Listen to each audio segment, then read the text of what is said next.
Hi hello guys, welcome back to my channel. ಹೇಗಿದ್ದೀರಾ ಎಲ್ಲರೂ? Hope ಎಲ್ಲರೂ ಚೆನ್ನಾಗಿದ್ದೀರಾ ಅಂತ ಅಂದ್ಕೊಳ್ತೀನಿ. ನಾನು ಕೂಡ ಅಷ್ಟೇ ತುಂಬಾ ಚೆನ್ನಾಗಿದ್ದೀನಿ.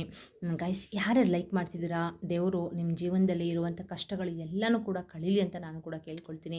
ಯಾಕಂದರೆ ನಾವು ಮಾತ್ರ ಚೆನ್ನಾಗಿರಬೇಕು ಅನ್ನುವಂಥ ಕಾಲ ಇದು ಅಲ್ವಾ. ಇಂಥ ಕಾಲದಲ್ಲೂ ನೀವು ಒಂದು ಲೈಕ್ ಕೊಡೋ ಮುಖಾಂತರ ಇನ್ನೊಬ್ರು ಕಷ್ಟಕ್ಕೆ ನೆರವಾಗ್ತಿದ್ದೀರಾ ಅಂತಂದರೆ ದೇವರು ಯಾಕೆ ನಿಮ್ಮ ಕಷ್ಟನ ಕಳಿಯಲ್ಲ? ಖಂಡಿತವಾಗ್ಲೂ ಕಳೆದೇ ಕಳೀತಾರೆ. ಓಕೆನಾ? ಸೊ ಒಂದೇನು ಅಂತಂದರೆ, ನಾವು ನಂಬಿಕೆ ಇಟ್ಟು ಕೆಲವೊಂದು ರೆಮಿಡಿಗಳನ್ನ ಮಾಡ್ಕೊಳ್ಬೇಕು. ಸರಿನಾ? ನಾನು ಯಾವ್ಯಾವ ರೆಮಿಡಿ ಅಂತ ಪ್ರತಿಯೊಂದು ಡೀಟೇಲಾಗಿ ತಿಳಿಸ್ಕೊಡ್ತೀನಿ. ಹಾಗೆಯೇ ಆಲ್ರೆಡಿ ಎಷ್ಟೊಂದು ವಿಡಿಯೋ ಮಾಡಿ ಹಾಕಿದ್ದೀನಿ. ಓಕೆನಾ? ಸೊ ಹಾಗೆಯೇ ಹೊಸದಾಗಿ ನನ್ನ ಚಾನಲ್ ನೋಡ್ತಾ ಇರೋರು ಕೇಳ್ಬೋದು, ಯಾವ ರೀತಿ ಮೇಡಮ್ ನಾವು ಒಂದು ಲೈಕ್ ಕೊಟ್ಟ ತಕ್ಷಣ ಇನ್ನೊಬ್ರು ಕಷ್ಟಕ್ಕೆ ನೆರವಾಗ್ತೀವಿ ಅಂತ ಕೇಳ್ಬೋದು. ಅಂದರೆ ಗೈಸ್, ನಿಮ್ಮ ಒಂದು ಲೈಕಿಂದ ವಿಡಿಯೋ ಅನ್ನೋದು ಲೀಕ್ ಆಗುತ್ತೆ. ಆಯಿತಾ? ಸೀರಿಯಸ್ಲಿ ನಾನು ಲೈಕ್ ಆಗಲಿ, ಕಮೆಂಟ್ಗಾಗಲಿ, ಇಲ್ಲ ವ್ಯೂಸ್ಗಾಗಲಿ ಹೇಳ್ತಾ ಇಲ್ಲ. ಏನೋ ಒಂದು ನಮ್ಮ ಕಡೆಯಿಂದ ನಮ್ಗೆ ಗೊತ್ತಿರೋದನ್ನ ತಿಳಿಸ್ಕೊಟ್ರೆ, ನಮ್ಮ ಕಡೆಯಿಂದ ದೇವರು ನಮಗೆ ಕಷ್ಟ ಅಂತ ಬಂದಾಗ ನಮ್ಮನ್ನ ಕೈ ಹಿಡ್ದೇ ಹಿಡಿತಾನೆ ಅನ್ನೋದು ನನ್ನ ನಂಬಿಕೆ. ಓಕೆನಾ? ಹಾಗೆಯೇ ನನ್ನ ಎಕ್ಸ್ಪೀರಿಯೆನ್ಸ್ ಕೂಡ. ಸೊ ಅದಕ್ಕೇ ನನಗೇನು ಗೊತ್ತೋ ಪ್ರತಿಯೊಂದು ನಿಮಗೆ ತಿಳಿಸ್ಕೊಡ್ತಾ ಹೋಗ್ತೀನಿ. ಹಾಗೆಯೇ ಒಂದು ಲೈಕ್ ಕೊಡೋ ಮುಖಾಂತರ ಇನ್ನೊಬ್ರು ಕಷ್ಟಕ್ಕೆ ನೆರವಾಗಿ, ಹಾಗೆಯೇ ಹೊಸದಾಗಿ ನನ್ನ ಚಾನಲ್ ನೋಡ್ತಾ ಇರೋರು ದಯವಿಟ್ಟು ಒಂದು ಸಬ್ಸ್ಕ್ರೈಬ್ ಮಾಡ್ಕೊಳ್ಳಿ. ಸಬ್ಸ್ಕ್ರೈಬ್ ಮಾಡ್ಕೊಳ್ಳೋಕ್ಕಾಗಲಿ, ಇಲ್ಲ ಅಂತಂದರೆ ಲೈಕ್ ಕೊಡೋಕ್ಕಾಗಲಿ ಕಾಸು ಕೊಡಬೇಕಾ ಗಾಯ್ಸ್? ಇಲ್ಲ ಅಲ್ವಾ? ಸೊ ದಯವಿಟ್ಟು ಸಬ್ಸ್ಕ್ರೈಬ್ ಮಾಡ್ಕೊಂಡು ಸಪೋರ್ಟ್ ಮಾಡಿ. ಆಲ್ರೆಡಿ ಸಬ್ಸ್ಕ್ರೈಬ್ ಮಾಡ್ಕೊಂಡಿರೋರಿಗೆ ನನ್ನ ತುಂಬ ಹೃದಯದ ಧನ್ಯವಾದಗಳನ್ನ ತಿಳಿಸ್ತಾ ಇವತ್ತಿನ ವ್ಲಾಗ್ನ ಸ್ಟಾರ್ಟ್ ಮಾಡ್ಕೊಳ್ತೀನಿ. ಹಾಗೆಯೇ ತುಂಬ ಜನ ಕಮೆಂಟ್ಸ್ ಮಾಡ್ತಾ ಇದ್ದೀರಾ, ಮೇಡಮ್ ನೀವು ಹೇಳುವಂಥ ರೆಮಿಡಿ ನಮಗೆ ನಿಜವಾಗ್ಲೂ ವರ್ಕೌಟ್ ಆಗ್ತಾಯಿದೆ, ನಮ್ಮ ಕಷ್ಟಗಳು ಕಳೀತಾ ಇದೆ, ನಮ್ಮ ಸಾಲ ಅನ್ನೋದು ತೀರ್ತಾ ಇದೆ ಮೇಡಮ್ ಅಂತ ತುಂಬ ಜನ ಕಮೆಂಟ್ ಮಾಡ್ತಿದ್ದೀರಾ. ಯಾರ್ಯಾರು ಕಮೆಂಟ್ ಮಾಡ್ತಿದ್ದೀರಾ ಎಲ್ಲರಿಗೂ ಕೂಡ ತುಂಬ ಹೃದಯದ ಧನ್ಯವಾದಗಳನ್ನ ತಿಳಿಸ್ತೀನಿ. ಓಕೆನಾ? ಸೊ ಬನ್ನಿ, ತಡ ಮಾಡ್ದೇ ಇವತ್ತಿನ ರೆಮಿಡಿ ಬಗ್ಗೆ ನಿಮಗೆ ತಿಳಿಸ್ಕೊಡ್ತೀನಿ. ಎಲ್ಲೂ ಕೂಡ ಸ್ಕಿಪ್ ಮಾಡಬಾರ್ದು. ಓಕೆನಾ? ಎಂಡಿಂಗ್ವರೆಗೂ ನೋಡಿ, ಎಲ್ಲೂ ಕೂಡ ಸ್ಕಿಪ್ ಮಾಡ್ದೇ ನಿಜವಾಗ್ಲೂ ನಿಮಗೆ ಒಂದು ನಂಬಿಕೆ ಇಟ್ಟು ಮಾಡ್ಕೊಳ್ಳಿ, ವರ್ಕೌಟ್ ಆಗೇ ಆಗುತ್ತೆ. ಓಕೆನಾ? ರೆಮಿಡಿಗಳು. ಸೊ ಇವತ್ತಿನ ರೆಮಿಡಿಲಿ ಗೈಸ್ ಏನಂತ ಅಂದರೆ, ಏನು ಯೂಸಸ್ಸು ಅಂತ ಫಸ್ಟು ನಾನು ನಿಮಗೆ ತಿಳಿಸ್ಕೊಡ್ತೀನಿ. ಓಕೆನಾ? ಅತಿಯಾಗಿ ಸಾಲ ಮಾಡ್ಕೊಂಡಿರ್ತೀರ ಅಂದರೆ, ಬೇಕು ಅಂತ ನೀವೇನು ಸಾಲ ಮಾಡಿರೋದಿಲ್ಲ. ಆಯಿತಾ? ಏನೋ ಒಂದು ಪ್ರಾಬ್ಲಮ್ ಅನ್ನೋದು ಬಂದಿರುತ್ತೆ. ಸರಿನಾ? ಆ ಪ್ರಾಬ್ಲಮ್ನ ಕಳ್ಕೊಳ್ಳಿಕ್ಕೆ ನೀವು ಸಾಲನ ಮಾಡ್ತೀರಾ. ಇಲ್ಲ ಅಂತಂದರೆ ಯಾವುದಾದ್ರೂ ಒಂದು, ಈಗ ಏನೋ ಒಂದು ವಾಹನನ ಖರೀದಿ ಮಾಡ್ತೀರಾ ಅಲ್ವಾ, ಅದನ್ನು ಕೂಡ ನೀವು ಸಾಲ ಮಾಡಿ ತೊಗೊಂಡಿರ್ತೀರಾ. ಇಲ್ಲ ಏನೋ ಒಂದು ನಿಮಗೆ ಬೇಕಾಗಿರುವಂತಹ ವಸ್ತುಗಳನ್ನ ಕೂಡ ತಗೊಳ್ಳಿಕ್ಕೆ ಸಾಲ ಮಾಡಿ ತೊಗೊಂಡಿರ್ತೀರ. ಏನೋ ಒಂದು ಪ್ರಾಬ್ಲಮ್ಗಳಾಗಿ ಸಾಲನ ಮಾಡ್ಕೊಂಡಿರ್ತೀರ. ಈಗ ಫಾರ್ ಎಕ್ಸಾಂಪಲ್, ಏನೋ ಒಂದು ಸಡನ್ನಾಗಿ ನಿಮಗೆ ಆರೋಗ್ಯದ ಸಮಸ್ಯೆನೇ ಬಂತು, ನಿಮ್ಮ ಹತ್ರ ದುಡ್ಡಿರೋದಿಲ್ಲ, ಸಾಲ ಮಾಡಿ ನಿಮ್ಮ ಏನೋ ಒಂದು ಆಸ್ಪತ್ರೆಗೆ ದುಡ್ಡನ್ನ ಖರ್ಚು ಮಾಡ್ತೀರಾ. ಈ ಥರ ಗೈಸ್. ಆಯಿತಾ? ಯಾವ ಥರ ಅಂತ ಹೇಳೋಕ್ಕಾಗೋದಿಲ್ಲ. ಈ ರೀತಿ ಸಮಸ್ಯೆಗಳ ಜೊತೆಗೆ ನಿಮಗೆ ಇನ್ನೂ ಕೆಲವೊಂದು ಸಮಸ್ಯೆಗಳನ್ನ ಕೂಡ ಅನುಭವಿಸ್ತಾ ಇರ್ತೀರ, ಜೊತೆಗೆ ಸಾಲನ ಮಾಡ್ಕೊಂಡಿರ್ತೀರ ಅಲ್ವಾ. ಈ ಥರ ಸಾಲಗಳೆಲ್ಲ ನಿಮಗೆ ತೀರಬೇಕು, ₹1 ಕೂಡ ನಿಮಗೆ ಸಾಲ ಇಲ್ಲದೇ ತೀರಬೇಕು ಅಂತಂದರೆ ಈ ಒಂದು ರೆಮಿಡಿನ ಮಾಡಿ, ನಿಜವಾಗ್ಲೂ ನಿಮಗೆ ವರ್ಕೌಟ್ ಆಗೇ ಆಗುತ್ತೆ. ಸರಿನಾ? ಯಾವ ರೀತಿ ಮಾಡ್ಕೊಳ್ಬೇಕು ಆ್ಯಂಡ್ ಯಾವ ವಾರ ಮಾಡಬೇಕು ಅಂತ ನಾನು ನಿಮಗೆ ತಿಳಿಸ್ಕೊಡ್ತೀನಿ. ಓಕೆನಾ? ಸೊ ಈ ಒಂದು ರೆಮಿಡಿನ ಗಾಯ್ಸ್ ನೀವು ಬೆಳಿಗ್ಗೆನಾದರೂ ಮಾಡ್ಕೊಳ್ಳಿ, ಸಂಜೆನಾದರೂ ಮಾಡ್ಕೊಳ್ಳಿ, ಏನು ತೊಂದರೆ ಇಲ್ಲ. ಆದರೆ ಈ ಒಂದು ರೆಮಿಡಿ ಎಷ್ಟು ಅವರ್ ನಾನು ಹೇಳುವಂಥ ಜಾಗದಲ್ಲಿ ಇರಬೇಕು ಅನ್ನೋದು ಕೂಡ ನಾನು ನಿಮಗೆ ತಿಳಿಸ್ಕೊಡ್ತೀನಿ. ಈ ಒಂದು ರೆಮಿಡಿಗೆ ನೋಡಿ, ಇಲ್ಲಿ ನಾನು ಒಂದು ಗಾಜಿನ ಬೌಲ್ನ ತೊಗೊಂಡಿದ್ದೀನಿ. ಸರಿನಾ? ಗಾಜಿನ ಬೌಲ್ನೇ ತೊಗೊಳ್ಬೇಕು. ಅದು ಇಲ್ಲಾಂದರೆ ಪಿಂಗಾಣಿ ಬೌಲ್ ಕೂಡ ನೀವು ತೊಗೊಳ್ಬೋದು. ಸರಿನಾ? ಅದರಲ್ಲಿ ಒಂದು ನೋಡಿ, ಇಲ್ಲಿ ಕಾಲು ಭಾಗದಷ್ಟು ನಾನು ಸಕ್ಕರೆನ ತೊಗೊಂಡಿದ್ದೀನಿ. ಸರಿನಾ? ಸಕ್ಕರೆ ಜೊತೆಗೆ ನೀವು ನಾನು ಹೇಳುವಂಥ ಈ ವಸ್ತುಗಳನ್ನ ನೀವು ಸೇರಿಸ್ಬಿಟ್ಟು ಇಡೋದ್ರಿಂದ ನಿಜವಾಗ್ಲೂ ನಿಮ್ಮ ಸಾಲ ಅನ್ನೋದು ಖಂಡಿತವಾಗ್ಲೂ ತೀರುತ್ತೆ ಗಾಯ್ಸ್. ಓಕೆನಾ? ಬೆಳಿಗ್ಗೆ ಎದ್ದ ತಕ್ಷಣ ಮನೆಯನ್ನೆಲ್ಲ ಕ್ಲೀನ್ ಮಾಡ್ಕೊಳ್ಳಿ. ಸ್ವಲ್ಪ ಅರಿಶಿನ ಮತ್ತು ಕಲ್ಲುಪ್ಪನ್ನ ಹಾಕ್ಕೊಂಡು ಕ್ಲೀನಾಗಿ ಮನೆನ ಒರೆಸ್ಕೊಳ್ಳಿ. ಹಾಗೆಯೇ ಸ್ನಾನ ಮಾಡುವಂಥ ನೀರಿಗೂ ಕೂಡ ನೀವು ಸ್ವಲ್ಪ ಕಲ್ಲುಪ್ಪು ಮತ್ತು ಅರಿಶಿನ ಹಾಕ್ಕೊಂಡು ಸ್ನಾನ ಮಾಡಿಕೊಂಡು ನೀವು ದೇವ್ರ ಮನೆಯೆಲ್ಲ ಕ್ಲೀನ್ ಮಾಡ್ಕೊಳ್ಳಿ. ಕ್ಲೀನ್ ಮಾಡಿಕೊಂಡು ಮತ್ತು ಮಹಾಲಕ್ಷ್ಮಿಗೆ ಕೆಂಪು ಬಣ್ಣದ ಹೂವನ್ನು ಅರ್ಪಿಸಿ, ಹಾಗೆಯೇ ನೀವು ಕೂಡ ಕೆಂಪು ಬಣ್ಣದಾಗಿರ್ಬೋದು, ಹಸಿರು ಬಣ್ಣದ ಬಟ್ಟೆನ ಧರಿಸ್ಕೊಂಡು ಪೂಜೆನ ಮಾಡ್ಕೊಳ್ಳಿ. ಸರಿನಾ? ಹಾಗೆಯೇ ಮತ್ತು ಮಹಾಲಕ್ಷ್ಮಿಗೆ ನೀವು ಮಲ್ಲಿಗೆ ಹೂವನ್ನು ಕೂಡ ಅರ್ಪಿಸಬಹುದು, ತುಂಬಾ ಒಳ್ಳೆಯದು.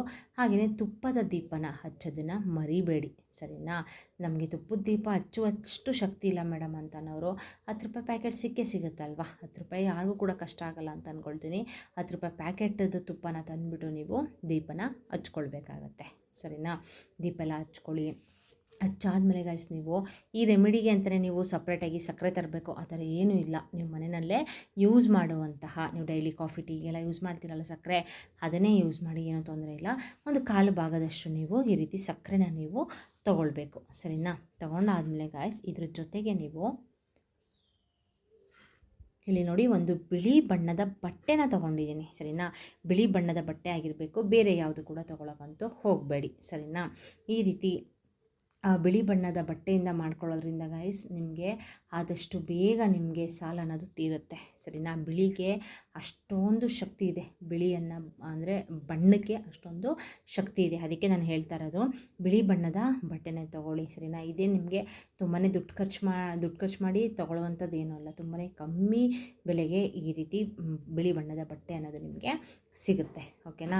ಸೊ ಈ ರೀತಿ ಬಿಳಿ ಬಣ್ಣದ ಬಟ್ಟೆನ ನೀವು ತೊಗೊಂಡಾದ್ಮೇಲೆ ಗಾಯ್ಸ್ ಇದ್ರ ಜೊತೆಗೆ ನೀವು 11 ರೂಪಾಯಿ ನಾಣ್ಯನ ತೊಗೋಬೇಕು. ನೀವು 2 ರುಪೀಸ್ದಾದರೂ ತೊಗೊಳ್ಳಿ, ಇಲ್ಲ ಅಂತಂದರೆ 1 ರೂಪಾಯಿದಾದರೂ ತೊಗೊಳ್ಳಿ, ಇಲ್ಲಾಂದರೆ 5 ರುಪೀಸ್ದಾದರೂ ತೊಗೊಳ್ಳಿ, ಎಷ್ಟಾದರೂ ತೊಗೊಳ್ಳಿ, ಆದರೆ 11 ರೂಪಾಯಿ ಆಗಬೇಕು, ಸರಿನಾ.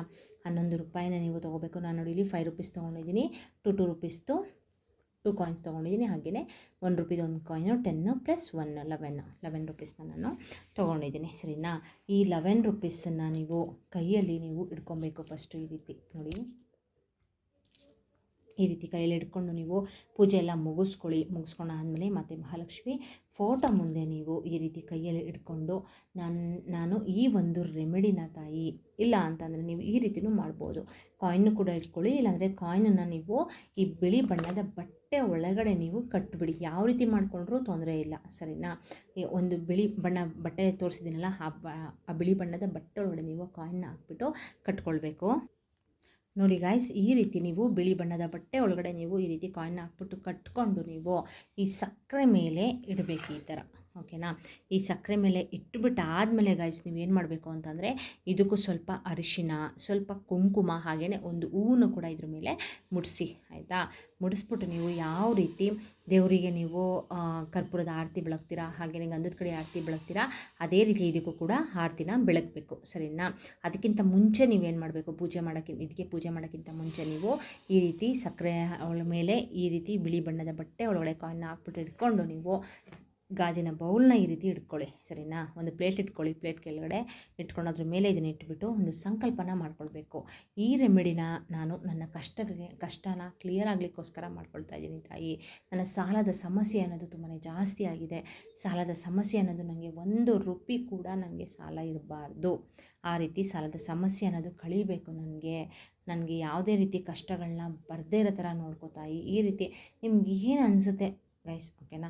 ನಿಮ್ಮ ಕಷ್ಟಗಳು ನಿಮಗೆ ಗೊತ್ತಿರುತ್ತೆ, ಅವ್ರವ್ರ ಕಷ್ಟಗಳು ಅವ್ರವ್ರಿಗೆ ಗೊತ್ತಿರುತ್ತೆ ಅಲ್ವಾ. ಸೊ ನಿಮ್ಗೆ ಏನು ಅನಿಸುತ್ತೆ ಅದನ್ನು ದೇವಿ ಮುಂದೆ ನೀವು ಕೇಳ್ಕೊಳ್ಳಿ, ಆಯಿತಾ.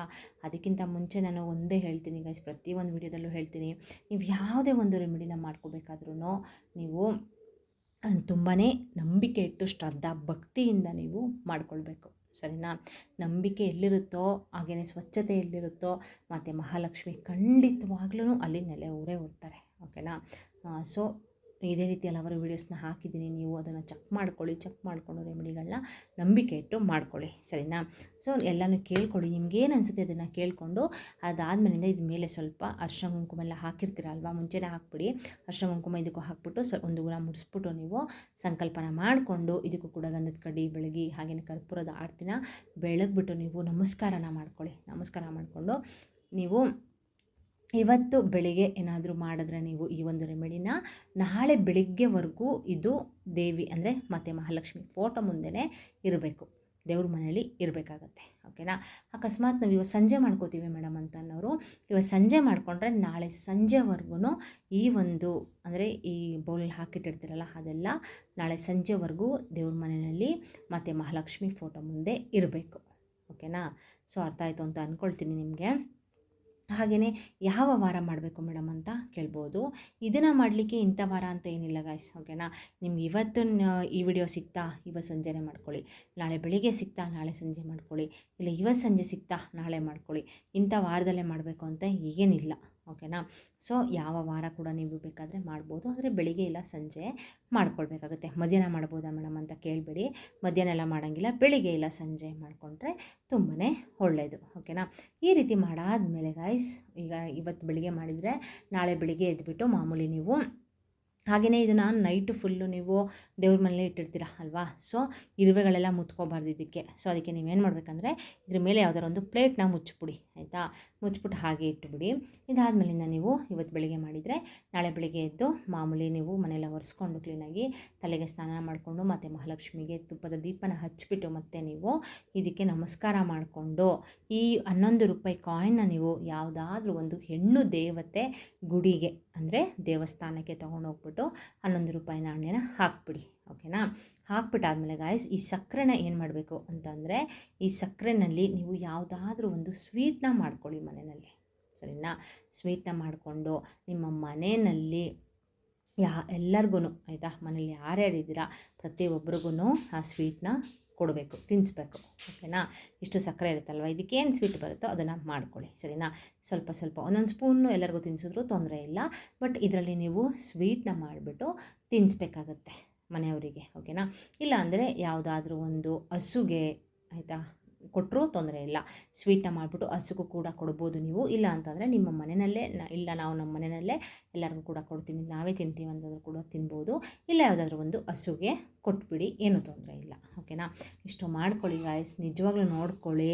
ನಿಮಗೆ ಹಣ ಅನ್ನೋದು ಯಾವ ರೀತಿ ಆಕರ್ಷಣೆ ಆಗುತ್ತೆ, ಹಾಗೆಯೇ ನಾನಾ ಮೂಲೆಗಳಿಂದ ನಿಮಗೆ ಹಣ ಬರಲಿಕ್ಕೆ ಸ್ಟಾರ್ಟ್ ಆಗುತ್ತೆ. ಜೊತೆಗೆ ನಿಮ್ಮ ಸಾಲ ಅನ್ನೋದು ಅತಿ ಬೇಗ ಕ್ಲಿಯರ್ ಆಗುತ್ತೆ, ಸರಿನಾ. ನಂಬಿಕೆ ಇಟ್ಟು ಮಾಡ್ಕೊಳ್ಳಿ, ನಿಜವಾಗ್ಲೂ ಒಳ್ಳೆಯದಾಗಿ ಆಗುತ್ತೆ, ಓಕೆನಾ. ಓಕೆ ಗಾಯ್ಸ್, ನೋಡಿದ್ರಲ್ಲ ಇವತ್ತಿನ ವ್ಲಾಗ್ ನಿಮಗೆ ಯೂಸ್ಫುಲ್ ಆಯಿತು ಅಂತ ಅಂದ್ಕೊಳ್ತೀನಿ. ಇದೇ ರೀತಿ ಯಾವ ರೀತಿ ಇಷ್ಟು ದಿನ ಸಪೋರ್ಟ್ ಮಾಡಿದ್ರೆ ಅದೇ ರೀತಿ ಸಪೋರ್ಟ್ ಮಾಡಿ. ಖಂಡಿತವಾಗ್ಲೂ ನಾನು ವೀಕ್ಲಿ 3 ವಿಡಿಯೋ ಹಾಕ್ತಿದ್ದೆ, ಈಗ ಲಾಸ್ಟ್ ವೀಕಲ್ಲಿ ಹಾಕೋಕ್ಕಾಗಿಲ್ಲ. ದಯವಿಟ್ಟು ಯಾರು ಕೂಡ ಬೇಜಾರು ಮಾಡ್ಕೊಬೇಡಿ. ಲಾಸ್ಟ್ ವಿಡಿಯೋದಲ್ಲೇ ಹೇಳಿದ್ದೆ. ಸೊ ಇನ್ನು ಮುಂದಕ್ಕೆ ಕಂಟಿನ್ಯೂಸ್ ಆಗಿ ಮಿಸ್ ಮಾಡ್ದೇ ವೀಕ್ಲಿ 3 ವಿಡಿಯೋಸ್ ಬಂದೇ ಬರುತ್ತೆ, ಮಂಡೇ, ವೆಡ್ನೆಸ್ಡೇ ಹಾಗೆ ಫ್ರೈಡೇ, ಓಕೆನಾ. ಮಿಸ್ ಮಾಡಿದೆ ನೋಡಿ. ಹಾಗೆಯೇ ಒಂದು ಲೈಕ್ ಕೊಡಿ, ಹಾಗೆಯೇ ಸಬ್ಸ್ಕ್ರೈಬ್ ಮಾಡ್ಕೊಳ್ಳೋದನ್ನ ಮರಿಬೇಡಿ. ಇದೇ ರೀತಿ ಹಲವಾರು ವೀಡಿಯೋಸ್ನ ಮಾಡಿ ಹಾಕಿದ್ದೀನಿ, ಡಿಸ್ಕ್ರಿಪ್ಷನ್ ಲಿಂಕನ್ನು ಕೊಟ್ಟಿರ್ತೀನಿ, ಒಮ್ಮೆ ಚೆಕ್ ಮಾಡಿಕೊಂಡು ಸಪೋರ್ಟ್ ಮಾಡಿ. ನಿಮ್ಮ ಸಪೋರ್ಟ್ ಅನ್ನೋದು ನನಗೆ ತುಂಬಾ ಇಂಪಾರ್ಟೆಂಟ್ ಆಗಿರುತ್ತೆ. ಹಾಗೆಯೇ ಇನ್ನೊಬ್ಬರ ಕಷ್ಟಕ್ಕೆ ನೆರವಾಗಿ ಶೇರ್ ಮಾಡಿ, ಆಯಿತಾ. ನಿಮ್ಗೆ ಯಾರ್ಯಾರು ಗೊತ್ತು, ಯಾರ್ಯಾರು ಕಷ್ಟದಲ್ಲಿ ಇದ್ದಾರೆ ಅವರೆಲ್ಲರಿಗೂ ಕೂಡ ಶೇರ್ ಮಾಡಿ. ಏನೋ ಒಂದು ನಮ್ಮ ಕಡೆಯಿಂದ ಇನ್ನೊಬ್ರಿಗೆ ಒಳ್ಳೆಯದಾದರೆ ಸಾಕು ಅಲ್ವಾ. ಸೊ ಎಲ್ಲರೂ ಶೇರ್ ಮಾಡ್ತೀರಾ ಅಂತ ಅಂದ್ಕೊಳ್ತಾ, ಹಾಗೆಯೇ ಕಮೆಂಟ್ ಬಾಕ್ಸ್ನಲ್ಲಿ 4, 5, 6 ಅಂತ ಕಮೆಂಟ್ ಮಾಡೋದನ್ನ ಮರಿಬೇಡಿ, ಓಕೆನಾ. ಹಾಗೆಯೇ ಓಂ ಶ್ರೀ ಮಹಾಲಕ್ಷ್ಮಿಯ ನಮಃ ಅಂತ ಕಮೆಂಟ್ ಮಾಡೋದನ್ನ ಮರಿಬೇಡಿ ಅಂತ ಹೇಳ್ತಾ ಇವತ್ತಿನ ವ್ಲಾಗ್ನ ಇಲ್ಲಿಗೆ ಎಂಡ್ ಮಾಡ್ತೀನಿ. ನೆಕ್ಸ್ಟ್ ಹೊಸ ಇನ್ಫಾರ್ಮೇಷನ್ ವಿಡಿಯೋದೊಂದಿಗೆ ಸಿಗ್ತೀನಿ. ಅಲ್ಲಿವರೆಗೂ bye bye, see you, take care.